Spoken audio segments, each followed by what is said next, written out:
Good morning students. आज इस session में हम संविधानवाद की चर्चा करेंगे। यहाँ पर संविधानवाद और संविधान में भिन्नता है। हम संविधान पढ़ते आए हैं, संविधान के बारे में सुनते आए हैं। संविधान दरअसल किसी भी देश के का वो अभिलेख है जिसमें शासन के लिए किन सिद्धांतों को अपनाया जाएगा उसका उल्लेख होता है। शासन को क्रियान्वित करने के लिए कौन कौन सी संस्थाएं होंगी, संस्थाओं का की रचना किस प्रकार से होगी, संस्थाओं को कितने अधिकार दिए जाएंगे, उसकी चर्चा होती है। नागरिकों के क्या अधिकार होंगे उसकी चर्चा होती है। और नागरिकों और सरकार के मध्य क्या संबंध होगा, राज्य और राज्य के बीच संबंध क्या होगा, विभिन्न जो है प्रशासनिक संस्थाएं उनके मध्य क्या संबंध होगा, इन सभी चीज़ों की चर्चा होती है। संविधान जो उस अभिलेख का नाम है। परंतु हम जिस बात की चर्चा करने जा रहे हैं वो संविधान नहीं बल्कि संविधानवाद है। संविधानवाद मीन्स कॉन्स्टिट्यूशनलिज्म। वैसे तो संसार में जितने भी राजनीतिक व्यवस्थाएं हुई हैं वो सभी इस बात का दावा करती हैं कि वह क्रमशः रूप से जनता की इच्छाओं पर आधारित शासन व्यवस्था है। वो जनता की इच्छाओं को अभिव्यक्त करता है, उसका रिप्रेजेंटेशन करता है, प्रतिनिधित्व करता है और उसे प्रतिबिंबित करता है। परंतु संविधानवाद की जो मूल धारा है, संविधानवाद का जो इसेंस है, संविधानवाद का जो मूल सिद्धांत है, वो मूल रूप से उदारवाद के साथ विकसित हुआ है। और इसीलिए जब हम संविधानवाद की बात करते हैं तो निश्चित रूप से संविधानवाद एक मूल्य है, एक दर्शन है जो शासन कैसे किया जाना चाहिए और शासक और शासित वर्ग के बीच क्या संबंध होना चाहिए इसको रेखांकित करता है, इसका उल्लेख करता है। शासन की दिशा क्या हो वह तय करता है, शासन की गति क्या हो वह तय करता है। परंतु ये सारी चीज़ें जो है, यदि संविधान के इसेंस को देखेंगे तो ये सारी चीज़ों का जो विकास है उसका जो मूल केंद्र है वो उदारवादी व्यवस्था है, उदारवादी चिंतन है। इसलिए दूसरी व्यवस्था के द्वारा क्लेम किए जाने के बावजूद हम उन्हें संविधानवाद की संज्ञा नहीं देते, क्योंकि इन क्षेत्रों में जहाँ जो जैसे समष्टिवादी व्यवस्था है, चाहे वो साम्यवादी हो, चाहे वो दक्षिणपंथी विचारधारा पर आधारित समष्टिवादी व्यवस्था हो, इन सभी व्यवस्थाओं में, या फिर राजतंत्र हो या समूह तंत्र हो, इन सभी व्यवस्थाओं में संविधान बनाया गया और संविधान के अनुरूप जो है शासन व्यवस्था की बात की गई। परंतु इन सभी जगहों पर संविधान एक टूल के रूप में, उपकरण के रूप में इस्तेमाल होता है। जबकि संविधानवाद यह स्थापित करता है कि शासन व्यवस्था में संविधान का मूल संविधान पर आधारित होना चाहिए, संविधान का ही मूल आधार होना चाहिए, संविधान के इर्द गिर्द ही व्यवस्थाओं घूमनी चाहिए। संविधान एक उपकरण के रूप में इस्तेमाल नहीं होना चाहिए बल्कि संविधान एक उद्देश्य के रूप में इस्तेमाल होना चाहिए, संविधान एक ध्येय के रूप में इस्तेमाल होना चाहिए। संविधान में सारे ध्येय, सारे उद्देश्य, सारे दर्शन होने चाहिए जो शासक और शासित वर्ग दोनों को एक दिशा प्रदान करता हो, एक गति प्रदान करता हो। इसलिए हम इस संदर्भ में संविधानवाद की जो जनरल कैरेक्टरिस्टिक्स के सामान्य विशेषताएं हैं उनकी चर्चा करेंगे और वह सारे विशेषताएं आपको उदारवादी व्यवस्था में ही दिखाई देंगी, आपको समष्टिवादी या राजतंत्र या किसी सैनिक तंत्र, वर्ग तंत्र में दिखाई नहीं देंगी। तो हम आज संविधानवाद के बारे में यह चीज़ बिल्कुल स्थापित है कि एक ऐसा दर्शन है जिसमें गति है, जिसमें निरंतर विकास है, जिसमें निरंतर शासित वर्ग है, जो नागरिक है, उसको अधिक अधिकार देने की बात है, उसके जीवन को संपन्न बनाने की बात है, उसके जीवन में लगातार विकास करने की बात है। और इस सब को कैसे समाहित किया जाता है उस सभी को हम इस सामान्य विशेषताओं के संदर्भ में देखने का प्रयास करेंगे। तो पहला लक्षण क्या है संविधानवाद का? संविधानवाद के अनुरूप ही संविधान होना चाहिए। संविधान वैसे कोई भी शासक लिख सकता है कि उसके देश में किस प्रकार की व्यवस्था होगी। एक समष्टिवादी, एक अधिनायकवादी व्यक्ति भी संविधान लिख सकता है। संविधान में जो है कार्यपालिका, न्यायपालिका, व्यवस्थापिका की संरचना लिख सकता है, परंतु वह संविधानवाद के मूल्यों पर आधारित संविधान नहीं है। संविधानवाद के मूल्यों पर आधारित संविधान का मतलब क्या? पहली चीज कि शासक वर्ग पर संविधान या विधान की सीमा होगी या विधान की व्यवस्था होगी। शासन वर्ग निरंकुश नहीं होगा, शासन वर्ग सीमित होगा। संविधान के अनुरूप शासन चलेंगे। संविधान में लिखे दर्शन, संविधान में लिखे मूल्यों, संविधान में दिए गए शक्तियों का ही केवल उपभोग किया जाएगा। संविधान का हर रूप में पालन किया जाएगा, सम्मान किया जाएगा, संविधान को जीने का प्रयास किया जाएगा। संविधान को किसी भी रूप में संविधान के विरुद्ध यदि कोई कार्य होता है तो अवैध घोषित किया जाएगा। इसे हम संविधानवाद के अनुरूप संविधान कहते हैं। दूसरी चीज, विधि के अनुसार शासन की व्यवस्था होगी। विधि, हमने देखा है संसार के इतिहास में मानव सभ्यता ने दो प्रकार की शासन व्यवस्था का अनुभव किया है। एक थी व्यक्ति आधारित शासन व्यवस्था, जिसमें व्यक्ति की इच्छा, स्वेच्छा शासन का मूल आधार थी। दूसरा है विधि के आधार पर, पहले से निर्धारित विधि, और विधि भी निर्धारित प्रक्रिया से निर्मित विधि के रूप द्वारा ही शासन व्यवस्था जो है वो चलनी चाहिए। और तो विधि क्या है? विधि जो है वो विधि में बहुत सारे ऐसे मूल्य हैं। जैसे विधि वो विधि है जो व्यक्ति और व्यक्ति के बीच समानता स्थापित करती है। विधि के समक्ष सभी को समान, सभी व्यक्तियों का व्यवहार विधियों द्वारा संचालित होना चाहिए।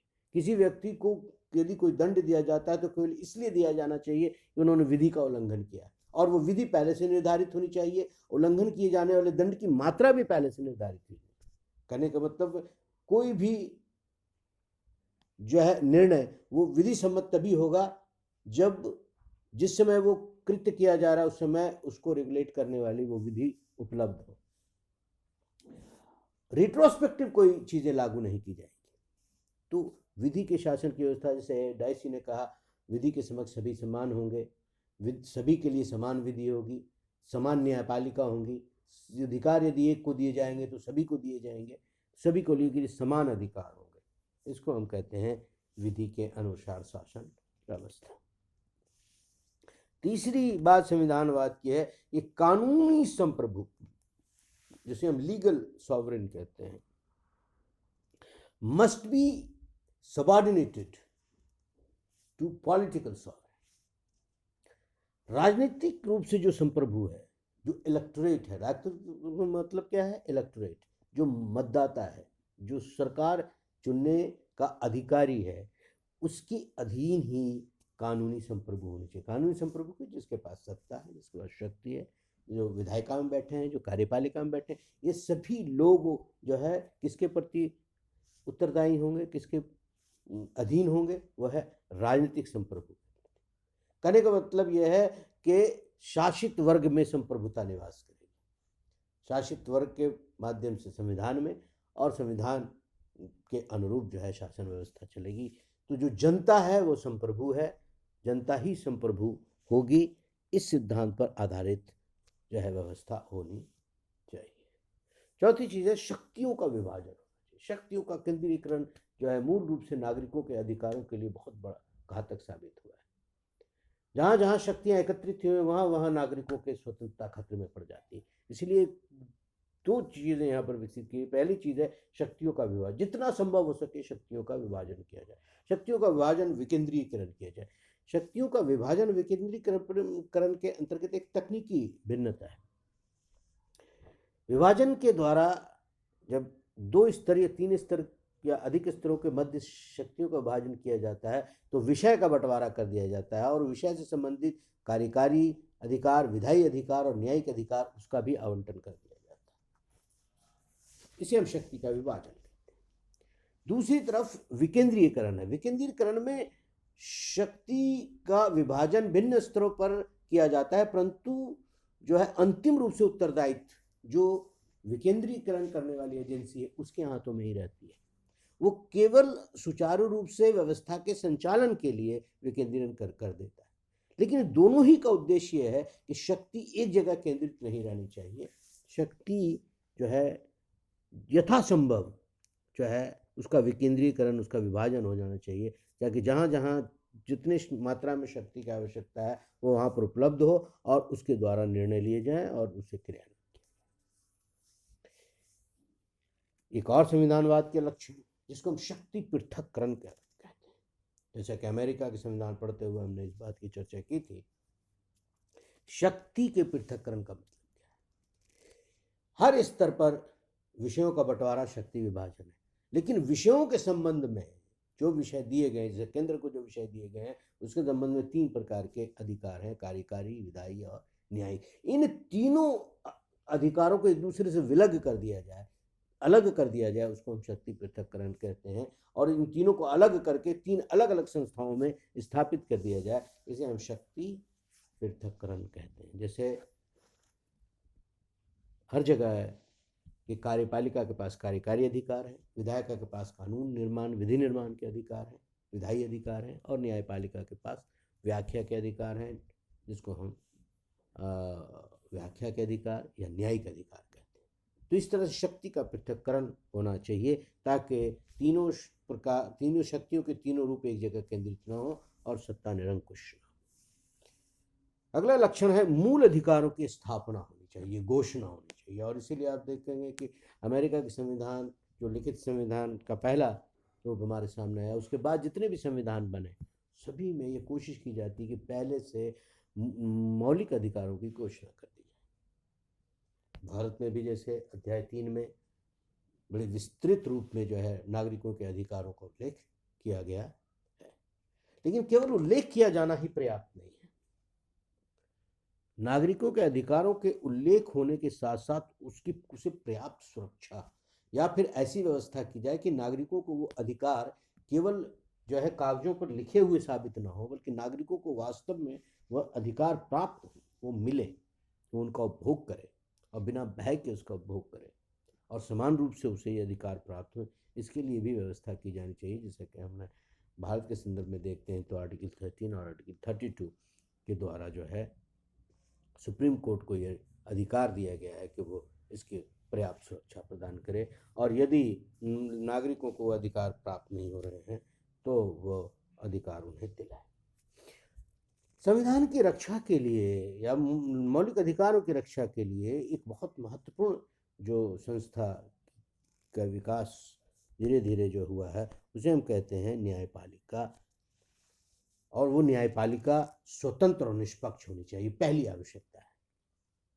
यदि न्यायपालिका कार्यपालिका के अधीन है या कार्यपालिका के अधीन है या कि अन्य संस्थाओं के अधीन है तो वह जो है अधीनस्थ न्यायपालिका कभी भी जो है संविधान के पवित्रता या उसके जो आदर्श हैं, उसके जो मूल्य हैं, उनकी रक्षा नहीं कर सकती, और ना ही उस संविधान में वर्णित जो अधिकार लोगों को दिए गए हैं उन अधिकारों का संरक्षण कर सकती है, उसे सुरक्षा प्रदान कर सकती है।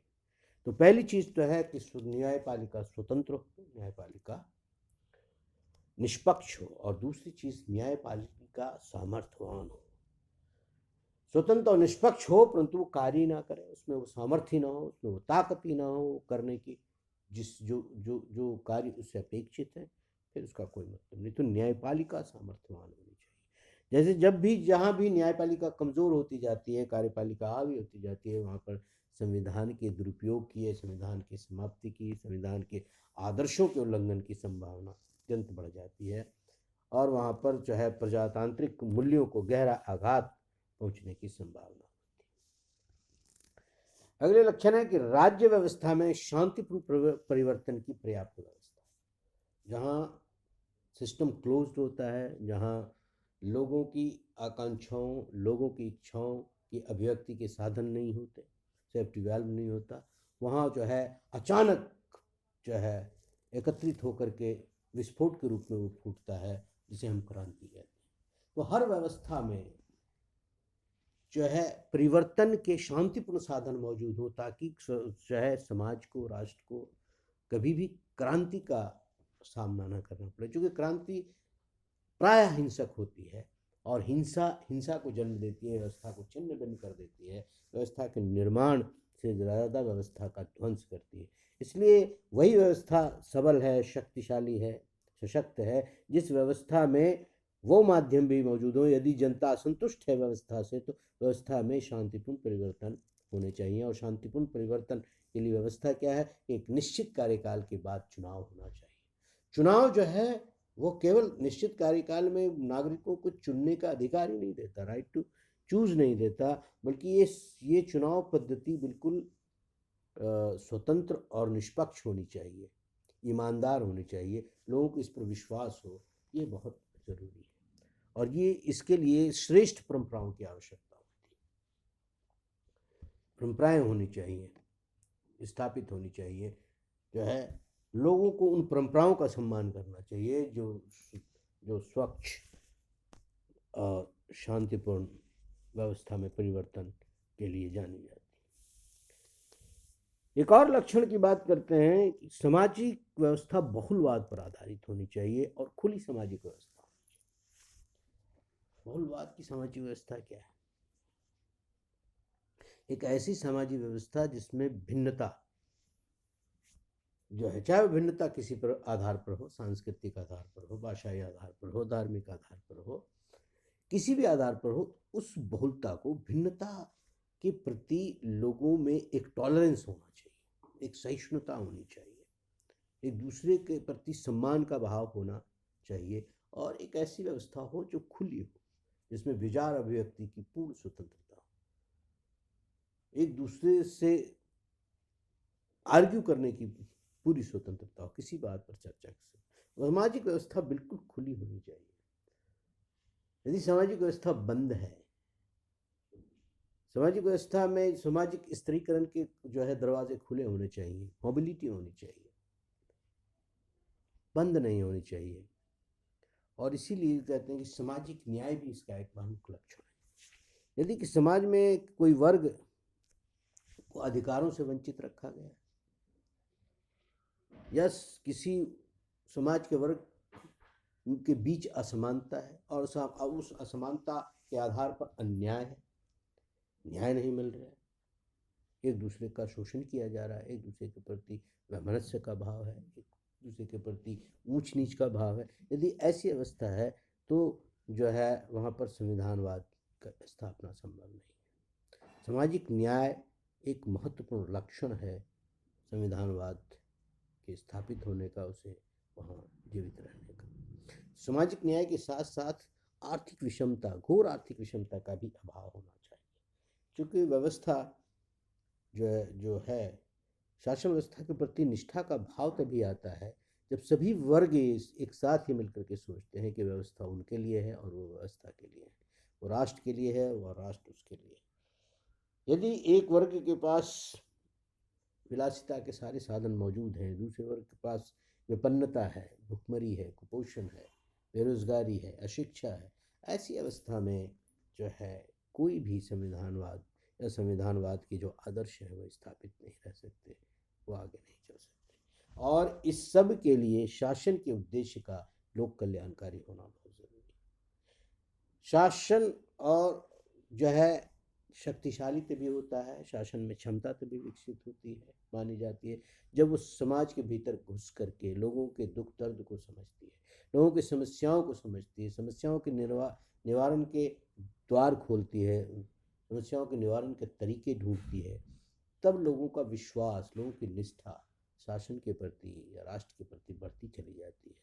और ये जितनी लोक कल्याणकारी होगी, जितनी लोगों की समस्याओं को सुनने, समझने, उसे दूर करने की क्षमता इसमें विकसित होगी, उतनी ही जो है संविधानवाद की जड़ें जो है वो गहरी होती जाएंगी, राष्ट्रभक्ति की भावना बढ़ती जाएगी।